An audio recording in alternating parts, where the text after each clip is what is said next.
It's been a long week. We made it to the weekend. At least it's Friday. It's almost the weekend! It's Friday!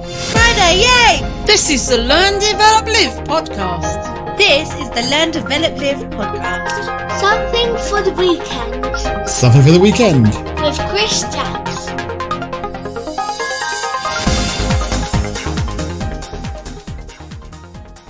Good morning. Welcome to another episode of the Learn, Develop, Live podcast. Something for the weekend. My name is Chris Jacks. I'm your host back once again, and it's Friday. I hope your Friday's going well, or maybe it's not Friday, maybe it's Tuesday, maybe it's Wednesday, whatever day you listen to this. Thanks for being here. I've got something for you that will help you look at and think about situations and how to become more resilient and better manage your stress by changing your mental chatter. So enough of me talking about this. Here is Dr. Srikumar Rao. Sometimes you might need a pick-me-up, a push in the right direction, some words that put you back on track. This is the motivational moment.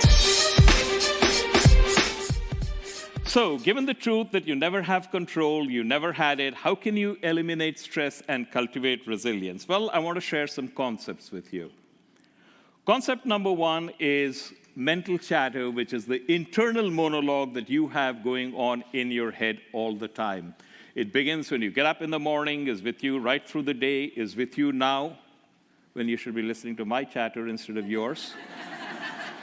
But in the short time I've been speaking, how many of you have already gone someplace else? What am I going to have for lunch? Who do I have to call? Right? I rest my case. Mental chatter has always been with you. It's like an unwelcome relative who's shown up in your house and you can't throw him out. So you live your life as best you can despite your mental chatter. You ignore him, suppress him, work around him. Big mistake. And the reason it's a mistake is because you don't live a real life, you live an artificial life. And this artificial life is constructed with your mental chatter. Now, I want you to think about something. Any situation which is of concern to you right now, let's say you got fired, or you don't have a job and you're looking for a job. Your mental chatter makes it an order of magnitude or 2 orders of magnitude worse than it is. You lost your job. Oh my God, I don't have a job. What are people going to say? Will I ever get a job? I want to be financially independent. I'll have to move in with my parents. This is absolutely terrible. I don't want to move in with my parents. All of that is mental chatter, and I invite you to think of it. Whatever situation you are in, your mental chatter about that situation makes it an order of magnitude worse. Then we have mental models, and a mental model is a notion you have that this is the way the world works. But this is not the way the world works. It's your model of this is the way the world works. And the more you believe in your model of this is the way the world works, the more evidence you seem to get that this, in fact, is the way the world works. And very soon you've built a silo around yourself that's so thick you can't break out of it. Your mental chatter, the mental chatter that you entertain, and the mental models that you hold dictate your life. You're all living in a matrix. If any of you have seen the movie, the original Matrix, we're all living in a matrix. The only difference is this was not constructed by an alien civilization out to get you. You constructed it with your mental models and your mental chatter. Now, I'm going to illustrate this with an exercise. So I don't want you to just listen to me. I want you to put yourself in a situation that I'm going to outline. You're going towards an important appointment. You have an important appointment, and you're going there. You're driving. You are stuck in a traffic jam, not a run-of-the-mill traffic jam, but a massive traffic jam. It's a really, really hot day, and your air conditioning has broken down. Got that? Put yourself in the situation. Going to an important appointment, running late, stuck in a traffic jam, really hot day, no air conditioning. And all of a sudden, somebody cuts in front of you and almost causes an accident. What are your feelings towards the driver of that car? Would it be fair to say that loving kindness is not it? You know, road rage was invented in California, but it traveled the world. All right. So now I'm going to share some information with you. This guy who cut you off so rudely was given some very disquieting information. His son had been involved in a serious accident, has to be operated on immediately, and is desperately trying to get to the hospital and has no knowledge of whether or not he'll ever see his son alive again. So when I share that information with you, can you physically, palpably feel the rage, frustration drain out of you to be replaced with compassion for a fellow human being? Yeah. But the point is, you don't really know whether the guy who cut you off was an inconsiderate jerk or a distraught father, right? So here's what you're going to do. Now that I've raised the possibility, you're going to hire a private investigator to look into the matter and report back to you. You laugh at me. I'm giving you a perfectly practical solution. And if the private investigator reports back to you that the guy was an inconsiderate jerk, you'll be really pissed off.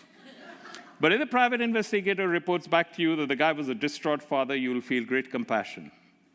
But until such time as you know for sure, you're going to remain neutral.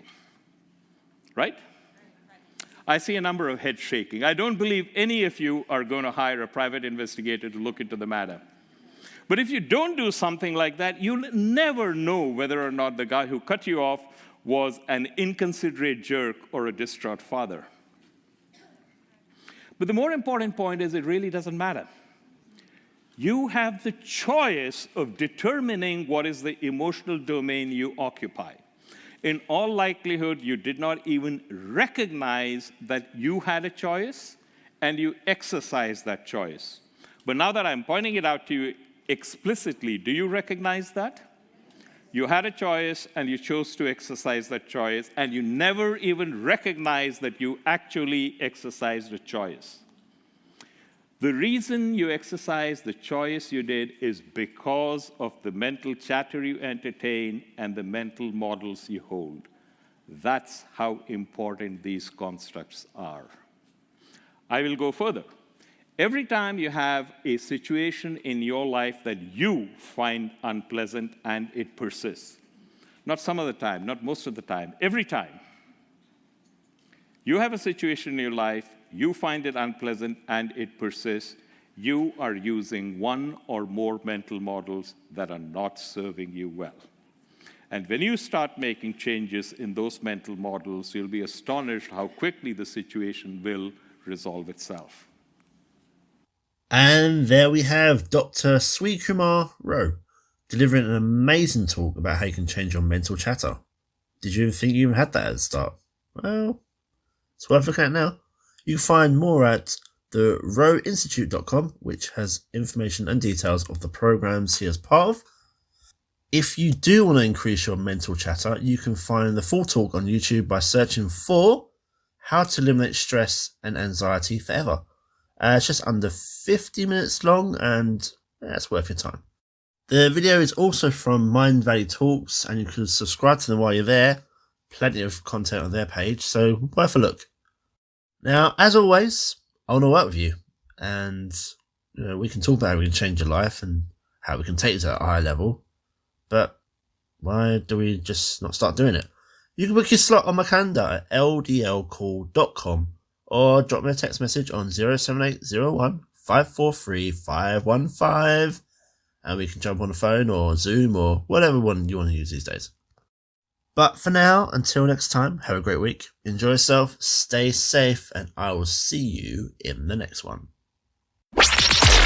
You're listening to the Learn, Develop, Live podcast, because alcohol doesn't always have the answer.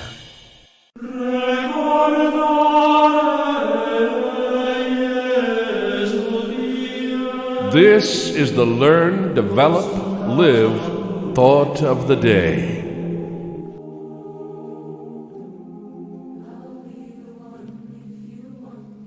What if colours are different for everyone? Imagine my green is your orange.